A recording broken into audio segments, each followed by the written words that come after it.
میں محمد عبدل قیوم سابق نائب ناظم محکمہ آثار قدیمہ حکومت آندھرا پردیش میں سروس مکمل کرنے کے بعد ریٹائر ہوا ہوں، اور میرا تجربہ جو ہے زیادہ یہ مانومنٹس، یعنی جو تاریخی عمارتیں، یادگاریں جو ہیں دکن کے، اور اس کے علاوہ ہندوستان کی بھی جو ہے اس سے وابستگی رہی ہے. اور یہ جو ہے میں آج بہمنی سلطنت کا قیام اور اس کے بعد 250 سال ان کی حکومت کے بعد جو 5 ریاستوں میں بہمنی سلطنت تقسیم ہو گئی تھی، تو اس کے بارے میں کچھ ہلکی سی جو ہے جھلکیاں آپ کے سامنے پیش کر رہا ہوں.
ہندوستان میں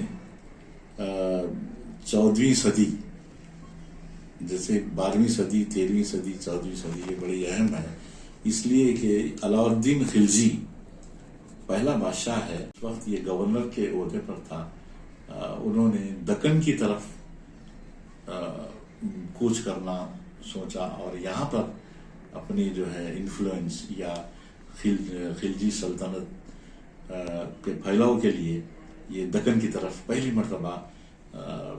فوجوں کے ساتھ اپنے آیا. اور وہ دولت آباد کا جو آج قلعہ ہے، اس زمانے میں دیوگری کا نام تھا، اور وہاں پر جو یادو خاندان تھا اس پر جو ہے یہ ان سے حاصل کرتا ہے. اور علاء الدین خلجی پیریڈ میں یہ جو نارتھ شمالی ہندوستان اور جنوبی ہندوستان میں جو بڑے بڑے دریا ہیں بیچ میں، جیسے دریائے نرمدا ہے، تاپتی ہے، وندھیاچل کے ماؤنٹینس ہیں، اس زمانے میں نہ کوئی پل تھے اور نہ کوئی روڈ تھے، سڑکیں تھی، اور نہ کوئی جو ہے فوج آ سکتی تھی، نہ بلکہ خوفناک درندے. اور یہ بڑا ہندوستان جو ہے بٹا ہوا تھا، چھوٹے چھوٹے ان کی حکومتیں تھیں راجاؤں کے تحت. لیکن اس نے جو سوچا کہ بھئی سارے ہندوستان پہ اپنا تسلط کیسے قائم کریں، تو یہ جو ہے دولت آباد آیا، دیوگری، اور یہ دیوگری شامل ہوا، اور یہاں کی دولت یہ سب اس کو ملی. اس کے بعد محمد بن تغلق کے پیریڈ میں غیاث الدین تغلق ڈائنسٹی جب پاور میں آئی 1320 میں، اس وقت محمد بن تغلق اپنے والد کے زمانے میں یہ جنوبی ہندوستان کی طرف آتا ہے، جیسے دولت آباد کا ایریا ہے، ورنگل ہے، اور ہمارے پاس نظام آباد بودھن ہے، اور پھر ایک تصویر ہم آپ کو پیش کرتے ہیں راجمندری میں ایک مسجد بنایا ہے، یہ محمد بن تغلق کی بنائی ہوئی ہے، آج اسے شاہی مسجد کا نام دیا جاتا ہے، یہ راجمندری میں ہے۔ یہ جو تصویر ہے قدیم تصویر ہے، جس میں آپ دو جو مسجد کے پلر ہیں، دو مینار ہیں، دہلی کے قطب مینار کے مماثل ہیں، یہ ٹیپرنگ ہے۔ تو اس طرح سے انہوں نے نارتھ کا آرکیٹیکچر شمالی ہندوستان کا دکن میں منتقل کیا۔ اور لیکن آج جو ہم شاہی مسجد میں جاتے ہیں تو کدبہ موجود ہے مسجد، خانہ خدا است، تو اس میں اس کا نام ہے،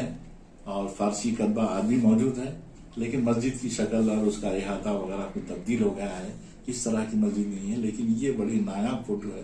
یہ جو ہے آپ اس میں دیکھ سکتے ہیں محمد بن تغلق کی بنائی ہوئی مسجد۔ تو اس طرح سے دکن کی جو دلچسپی تھی محمد بن تغلق کو، تو انہوں نے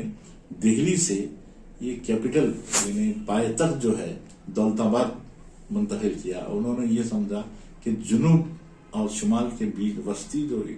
علاقہ ہے، جس میں دولت آباد دیوگری جو سمجھا جاتا ہے، وہاں پر سے اگر حکومت کریں تو سارے ہندوستان پہ جو ہے کنٹرول کر سکتے۔ لیکن ہوا یہ کہ کچھ شمال میں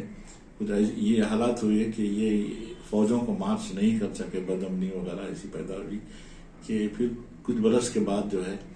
یہ پھر پائے تخت دولت آباد سے دہلی منتقل ہوا۔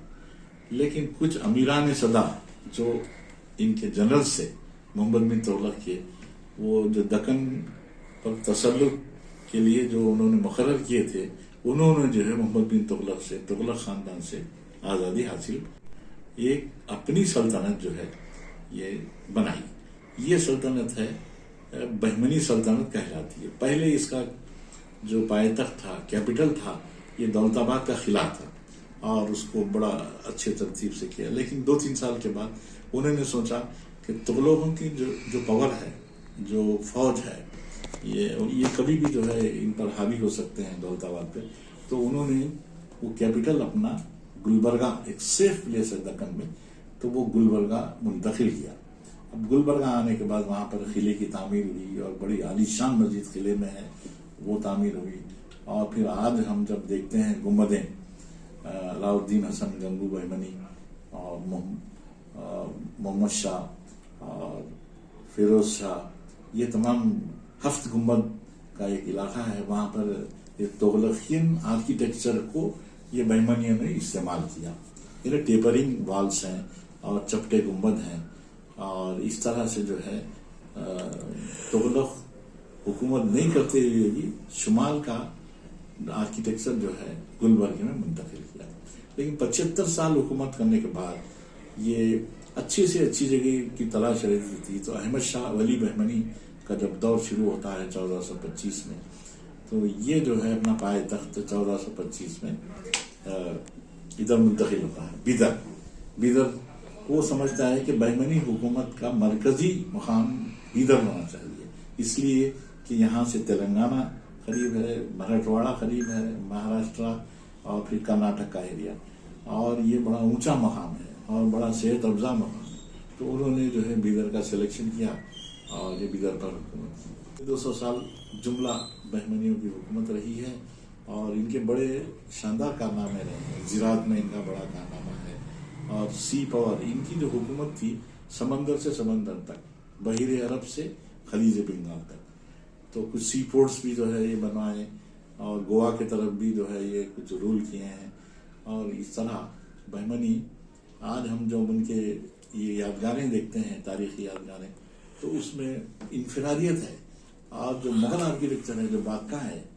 وہ جو ہے اس سے علیحدہ ہے، یہ علیحدہ وہ علیحدہ۔ لیکن اس میں جیسے فن خطاطی ہے، آپ کو بہترین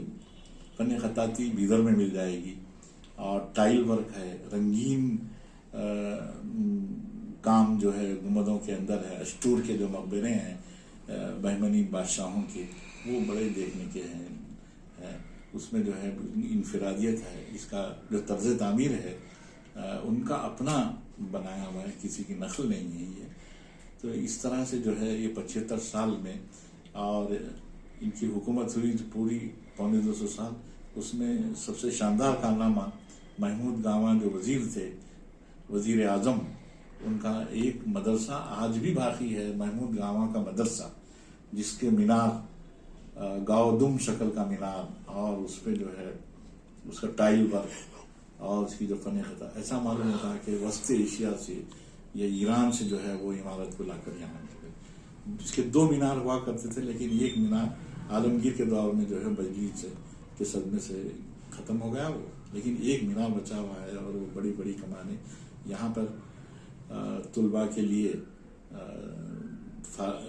تعلیم کا بہترین انتظام تھا، اور پروفیسر صاحبان بھی جو ہے یہاں رہتے تھے. اس طرح محمود، اور پھر اس کے علاوہ بیدر میں بڑا عالیشان قلعہ ہے، اور اس قلعے میں تخت محل ہے اور دوسرے کئی محل ہیں بہمنیوں کے، اور ان کا پانی کا نظام ہے، واٹر سپلائی سسٹم جو ہے وہ بڑا انوکھا ہے. اس طرح سے یہاں کی پیداوار میں جیسا معاشی طور پہ انہوں نے جو ہے اپنے دور حکومت میں معاشی طور پر استحکام حاصل کیا، اور نئے نئے قسم کے میوے جو ہے یہاں پر انٹروڈیوس کیے، اور تالابوں کی تعمیر، نہروں کی تعمیر، یہ سب بہمنی بادشاہوں کی یہ کرے ہیں. اس کے بعد جب 1525-26 کا جب وقت وہ سن آتا ہے تو بہمنی حکومت کا چراغ گل ہو جاتا ہے، بہمنی حکومت تقریباً ختم ہو جاتی ہے، اور اس کے بجائے اس سے پہلے ہی جو ہے 5 ریاستوں میں تقسیم ہو جاتی ہے. اب ایک بات خاص ہے کہ 1526 کا جو سن ہے وہ آپ کو یاد ہوگا کہ 1526 میں شہنشاہ بابر، مغل شہنشاہ ہندوستان آتا ہے، اور 1526 میں مغل سلطنت کی ابتدا ہوتی ہے، جبکہ دکن میں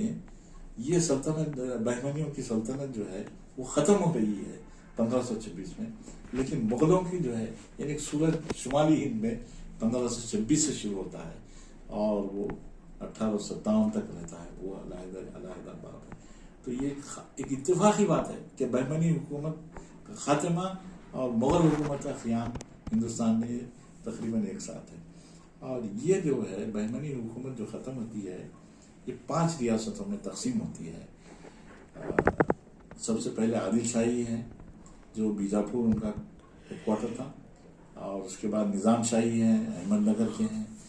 اور پھر اماد شاہی بیرار کے ہیں، اور پھر قطب شاہی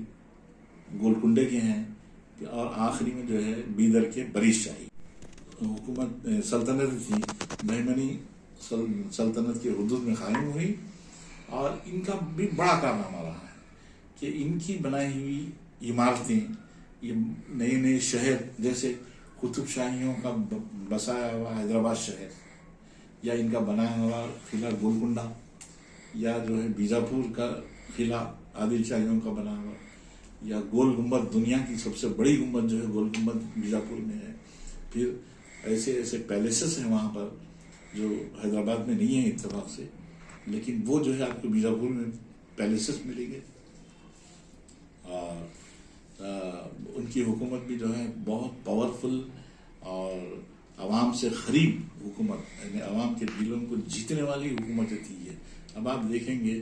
کہ جب گولکنڈہ یہاں پر قائم ہوا قطب شاہوں کا، تو اس کے ساتھ ہی ایک محمد نگر کو آباد کرے گی، یعنی عوام کا خیال رکھا، اپنے شاہی جو خیامگاہ تھی اس کے ساتھ ساتھ جو ہے عوام کو رکھے ہیں. ویسے حیدرآباد میں جو شاہی محلات تعمیر ہوئے تو اس کے ساتھ عوام کے لیے بھی بازار اور ان کے لیے جو ہے علیحدہ رہائشی